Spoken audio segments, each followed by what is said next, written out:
This is my wonderful period 4 AP Bio class. Say hi. Hi. I love them very much. Okay, so we're talking about our immune system, and I want you to think of your immune system as like a library filled with books. And all of you were born with the same library books. We would call that our what immune system? Innate. Our innate immune system. So let's talk about some of the books in our library. Name one. Name a book that we have in our immunological library in our innate immune system. Macrophages. What do macrophages do? Eat. What did they start out with? What did they start out as? Monocytes. And then they were very, very what? Small, so they could get out of your blood vessels, and then they would grow, right, into macrophages. And once they go out, they're committed, yes? And they're going to eat until they die. They are also under the umbrella of being a what? Antigen what? Presenting cell. Good. And they're looking for the virgins that they can present that antigen to in order to trigger the adaptive immunity. Good. That's one of your books. Macrophages. Name another one. Mast cells. Mast cells. What do mast cells do? Release histamine. And that's known as a vasodilator. So say that. Vasodilator. Good. And what does it do in your capillaries? It makes them a little bit what? Wider. So fluids can get out there for sure and cause swelling, but it allows those other immunological cells to get out and fight that infection. Good. Give me another one. Neutrophils. What would we say about neutrophils? They're the most common, most numerous. They're like what? Every town has them. Like policemen. They're there, right? And can they learn? No. Okay, good. Give me another one. Dendritic cells, and I heard that other one. Dendritic cells, what do? They eat, and then they're also under the umbrella of being a antigen presenting cell. Good. And then you said, what was the one you said? Natural killer cells, what do they like to do? Kill. What did they start out? They were supposed to be a what? T lymphocyte, and they didn't go to the school of thymus, and so they kind of wrung out, and as a result of that, they are just killers, right? They don't learn, they don't get any better as they progress. Okay, what else? Basophils. Basophils. What do basophils do? What kind of cell are they like?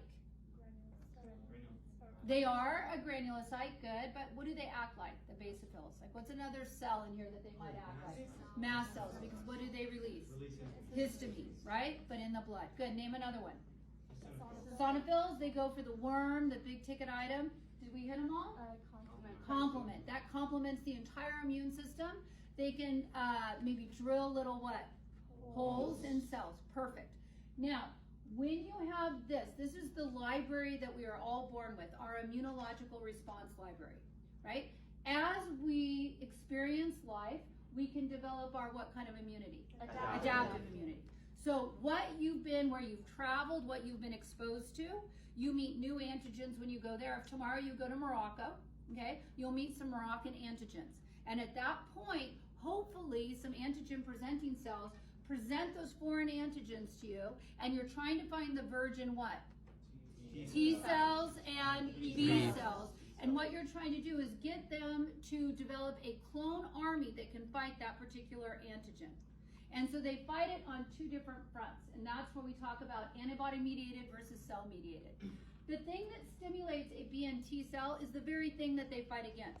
So for instance, a B cell, if you're going to find a B cell that has never experienced an antigen before, you're going to need to present it with the actual pathogen. That's what stimulates that virgin B cell. And then once you have done that, it makes two kinds of cells.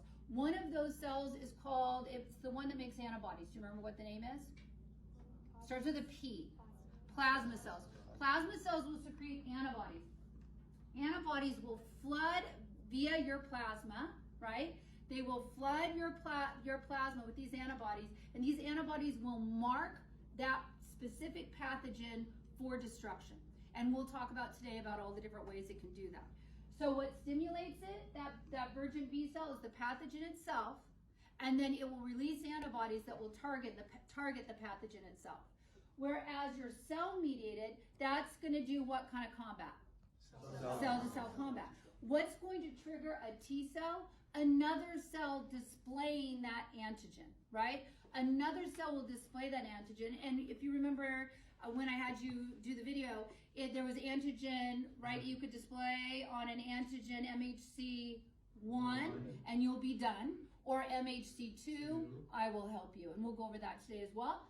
Okay, and then once it displays it, it's going to take out our own body cells, even though they belong to us, and hopefully they would, normally function in us, but because they're harboring some sort of virus, we need to kill them.